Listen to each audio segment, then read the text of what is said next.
England versus India एक western test पांचवा test match देखा जाए तो शुरुआती 3 दिनों में भारतीय टीम बहुत आगे थी और ऐसा देख के लग रहा था कि ये सुनहरा मौका है भारतीय टीम के पास इस टेस्ट मैच को जीतने का और इस टेस्ट श्रृंखला को अपने नाम करने का 3-1 से। लेकिन वैसा नहीं हो पाया क्योंकि देखें तो 245 रनों पे ही भारतीय टीम ऑल आउट हो गई, जो कि अगर आप चौथे दिन देखोगे भारतीय टीम ने जो बल्लेबाजी की वहाँ पे भारतीय टीम बल्लेबाजी और बेहतर कर सकती थी।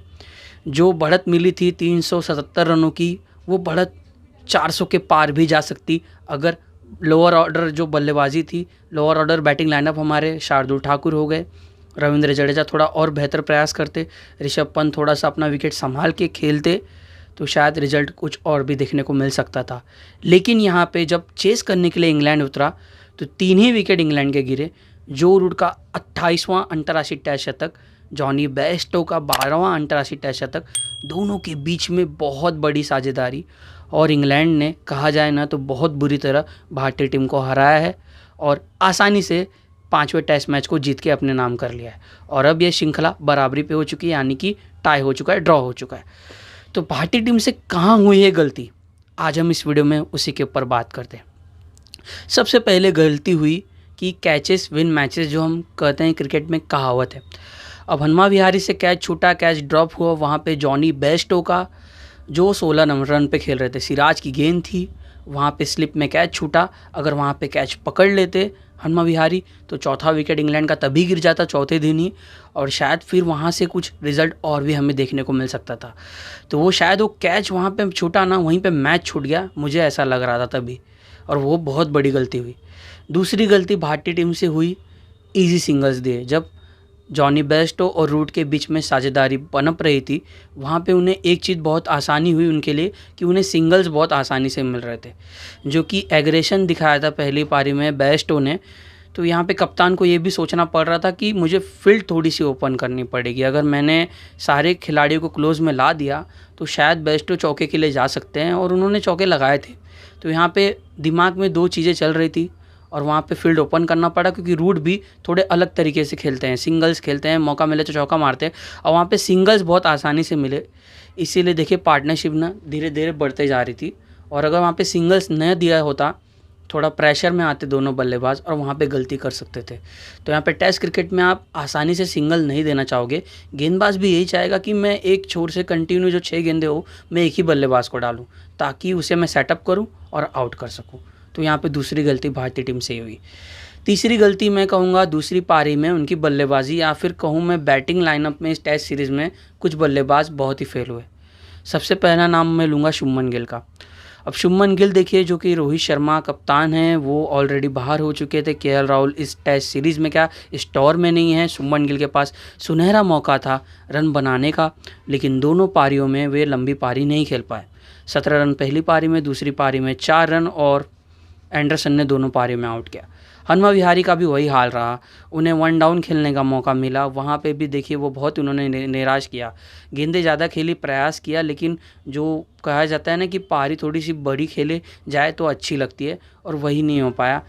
एक पहली पारी में 20 रन, दूसरी पारी में 11 रन, और इस मैच में सबकी निगाहें विराट कोहली पे थी, जो कि मैं कहूँ थोड़े से बैड लक भी मैं कहूँगा, यहाँ पे हार्ड लक कहूँगा, क्योंकि पहली पारी में भी देखिए जो पॉट ने गेंद डाली थी वो बल्ले का किनारा लग के क्लीन बोल्ड हुए। दूसरी पारी में तो बहुत बेहतरीन वो गुड लाइन से गेंद जो थी बाउंस हुई, तो वहाँ पे आउट हुए। लेकिन कोहली को रन बनाना चाहिए था, और फिर से हम निराश हुए, और अब यहाँ से रन बनाना होगा विराट कोहली को, क्योंकि अगर ऐसे ही कंटिन्यूसली अगर ये रन नहीं बनेंगे तो शायद अपनी जगह भी गंवा सकते हैं विराट कोहली। तो पहली पारी में 11 रन, दूसरी पारी में 20 रन। अगला नाम मैं लूँगा श्रेयस अय्यर का। ये खिलाड़ी बहुत बढ़िया हैं और आगे की गेंद पे ये बहुत बढ़िया खेलते हैं, लेकिन जो उनकी कमज़ोर कड़ी पिछले 1-2 साल से है वो है बाउंसर, और दोनों पारियों में बाउंसर पर आउट हुए। बाउंसर पे फोकस करना होगा, और यहाँ पे बहुत ही निराश होंगे फैंस भी, क्योंकि यहाँ पे रन बनाना चाहिए था उन्हें। 6वें नंबर पे खेल रहे थे, पंच से नीचे उतर रहे थे, तो यहाँ पे दोनों पारियों में ऐसे अगर एक पारी में भी अच्छी लंबी पारी खेल लेते तो शायद भारतीय टीम का यह हाल नहीं होता। तो बल्लेबाजी में बहुत से खिलाड़ी थे जो फेल हो गए। वही मैंने अपने पिछले वीडियो में भी कहा था कि मोहम्मद सिराज और शार्दुल ठाकुर को थोड़ी सी इकोनॉमिकल गेंदबाजी करनी होगी, थोड़ी सी कंजूसी हुई गेंदबाजी करनी होगी। लॉर्ड ठाकुर की बात करें तो पहली पारी में 1 विकेट मिला था, जहां पे देखोगे आप तो 7 ओवरों में 48 रन पिटवा दिए थे। दूसरी पारी में 11 ओवरों में 65 रन पिटवा दिए। मतलब कि देख के लग रहा था कि ठाकुर वनडे में गेंदबाजी कर रहे हैं, और बल्लेबाजी में भी उनका इतना कंट्रीब्यूशन नहीं देखने को मिला, जो कि बहुत ज़रूरत थी, क्योंकि अश्विन की जगह पे आप खेल रहे थे।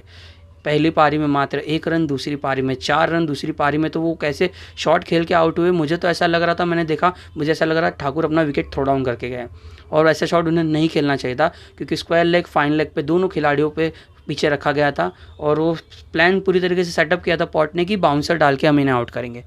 मोहम्मद सिराज का भी मैंने यही कहा था अपने पिछले वीडियो में कि पहली पारी में तो बढ़िया आपने गेंदबाजी की है, लेकिन आप थोड़े से महंगे साबित हुए हो। 11 ओवर 3 गेंदों में 66 रन उन्होंने पिटवा दिए थे, 4 विकेटें लिए, लेकिन दूसरी पारी में 15 ओवरों में 98 रन।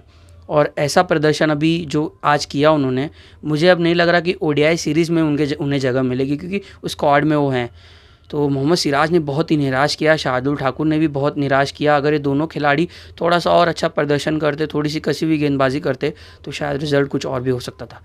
लेकिन बहुत कुछ पॉजिटिव भी हुआ, अच्छी चीज़ें भी हुई। ऋषभ पंत ने दोनों पारी में बहुत बढ़िया बल्लेबाजी की, रविंद्र जडेजा ने बढ़िया कमबैक किया, इंजरी के बाद बढ़िया शतक जड़ा, पुजारा ने दूसरी पारी में अच्छी बल्लेबाजी की, जसप्रीत बुमराह ने बतौर कप्तान अपना एफर्ट बहुत बढ़िया दिया, गेंदबाजी में उन्होंने बेहतर गेंदबाजी की, 2 विकेटें ली।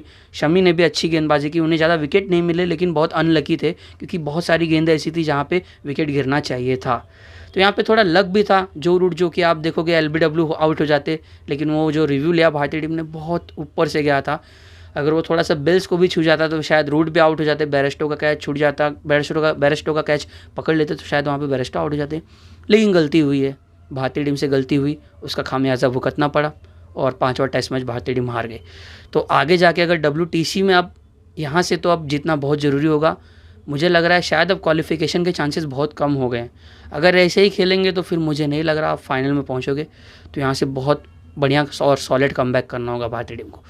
तो आज मैंने यहाँ पे बात की, 5वां टेस्ट मैच इंग्लैंड ने जीत लिया, बहुत बढ़िया बल्लेबाजी की जो रूट ने, बेयरस्टो ने, वेल डन, दोनों आपने बहुत बढ़िया बल्लेबाजी की, और आपने आसानी से इस मैच को जिता दिया। तो अगर आपको ये वीडियो पसंद आया होगा तो प्लीज़ इस वीडियो को जरूर लाइक कीजिए, इस वीडियो को शेयर भी कीजिए, और अभी तक आपने मेरे इस यूट्यूब चैनल को सब्सक्राइब नहीं किया है तो यार प्लीज़ सब्सक्राइब कर दीजिए। बिहाइंड द स्टंप्स प्रभात राजनारायण दोस्तों, जय हिंद।